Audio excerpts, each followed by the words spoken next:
Di sudut kota yang ramai, terdapat sebuah apartemen tua yang sepi. Apartemen itu dikenal sebagai tempat yang tidak beruntung, karena pernah terjadi kasus pembunuhan seorang wanita di dalam salah satu kamarnya.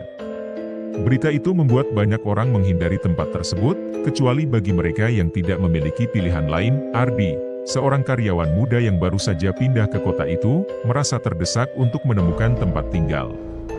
Setelah berkeliling, dia menemukan apartemen yang tampaknya cukup terjangkau. Saat dia berbicara dengan pemiliknya, seorang pria parubaya yang tampak sedikit misterius, Ardi merasakan ketegangan di udara, tetapi dia mencoba mengabaikannya. Pria itu menjelaskan bahwa kamar yang akan disewakan adalah kamar 305, dan Ardi pun setuju untuk menyewa. Malam pertama di apartemen terasa tenang, tetapi Ardi tidak bisa tidur nyenyak. Suara-suara aneh dari luar mengganggu ketenangannya. Dia merasa seolah ada sesuatu yang mengintip dari balik dinding. Saat dia berusaha memejamkan mata, suara itu semakin jelas. Seperti suara langkah kaki dan bisikan halus. Rasa penasaran mulai menguasai dirinya. Keesokan paginya, dia memberanikan diri untuk bertanya kepada pemilik apartemen tentang suara-suara itu. Ada suara aneh semalam. Kamar sebelah, apakah ada yang menyewanya? Tanyanya, pemilik apartemen menatapnya dengan serius. Kamar itu kosong. Tidak ada yang menyewanya sejak insiden itu. Ardi merasakan bulu kuduknya merinding. Dia ingin bertanya lebih lanjut, tetapi pemiliknya mengalihkan topik pembicaraan. Malam kedua, suara itu muncul lagi. Kali ini lebih keras, seolah-olah memanggil namanya. Ardi tidak bisa menahan rasa ingin tahunya. Dia berdiri dan berjalan pelan-pelan ke arah kamar yang dimaksud. Dengan hati-hati, dia mendekati pintu dan mengintip melalui lubang kunci. Apa yang dilihatnya membuat jantungnya berdebar kencang. Ada seorang wanita dengan rambut panjang tergerai, mengenakan gaun putih yang terlihat kuno. Dia membelakangi Ardi, seolah-olah sedang menatap sesuatu yang tidak terlihat. Ardi terpaku sejenak, tak mampu bergerak. Dalam sekejap, wanita itu berbalik dan Ardi melihat wajahnya, tapi dia tidak bisa menangkap detailnya karena ketakutan yang menyelimutinya.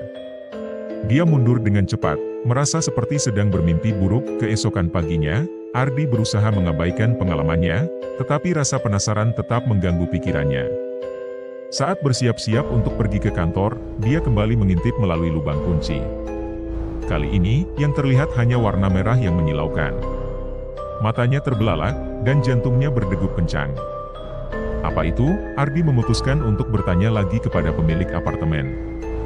Dia menegaskan, tapi, kemarin malam saya melihat seorang wanita di dalam kamar itu. Pemilik apartemen menatapnya dengan tajam. Kamar itu sudah lama kosong sejak kasus pembunuhan itu. Tidak ada yang berani menyewanya. Wanita itu, dia dikenali sebagai hantu yang mengenakan baju putih dan memiliki mata merah. Ardi terdiam. Keterkejutannya sulit diungkapkan dengan kata-kata. Berarti sosok hantu itulah yang dilihatnya kemarin malam. Warna merah yang ia lihat pagi ini adalah mata hantu itu, yang juga sedang menatapnya dari lubang kunci. Rasa takut dan penasaran berbaur dalam dirinya, dia tidak tahu harus berbuat apa.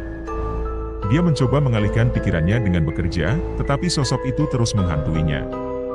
Setiap malam, suara-suara aneh kembali terdengar, semakin keras dan jelas. Ardi merasa terjebak dalam lingkaran misteri yang tidak bisa dia pahami. Suatu malam, saat dia berbaring di tempat tidur, suara itu kembali terdengar. Dia merasa ada sesuatu yang berbeda. Suara itu seperti memanggil namanya, berbisik lembut namun mengerikan.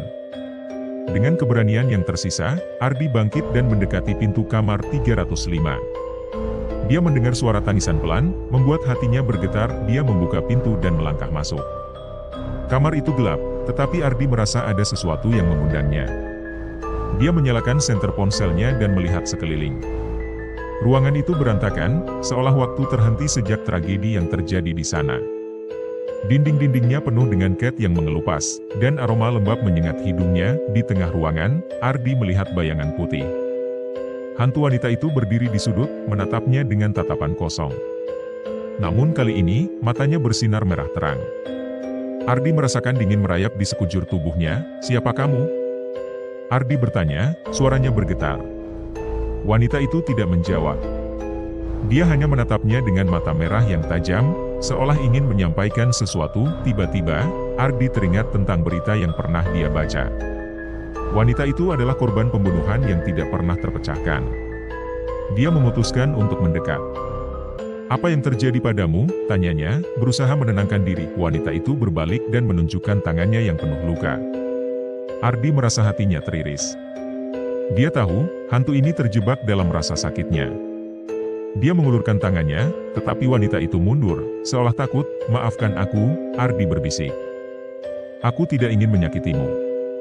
Kamar itu mendadak dingin, dan Ardi merasakan angin bertiup kencang, seolah ada sesuatu yang menghalangi.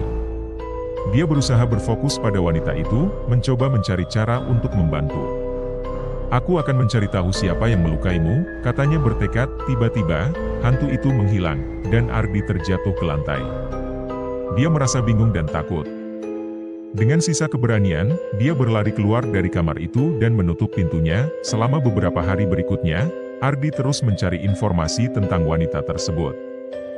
Dia mengunjungi perpustakaan dan berbicara dengan tetangga sekitar, mengumpulkan setiap potongan cerita.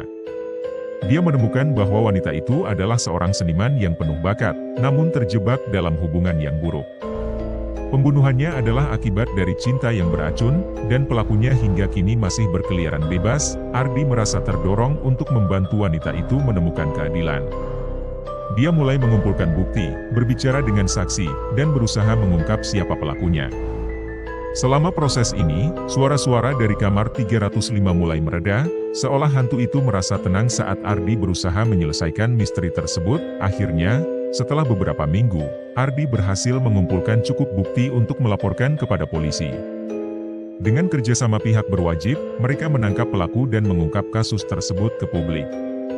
Hantu wanita itu, yang selama ini terjebak dalam rasa sakit dan penyesalan, akhirnya mendapatkan kedamaian. Suatu malam, setelah semua itu terjadi, Ardi kembali ke kamar 305.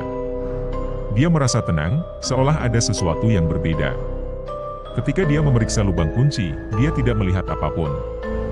Ruangan itu kini terasa lebih ringan, seolah beban yang berat telah terangkat. Dia menatap ke dalam kamar yang sekarang kosong itu dan tersenyum. "Selamat tinggal," katanya pelan. Dia tahu, wanita itu kini sudah bebas. Ardi meninggalkan apartemen itu dengan perasaan damai.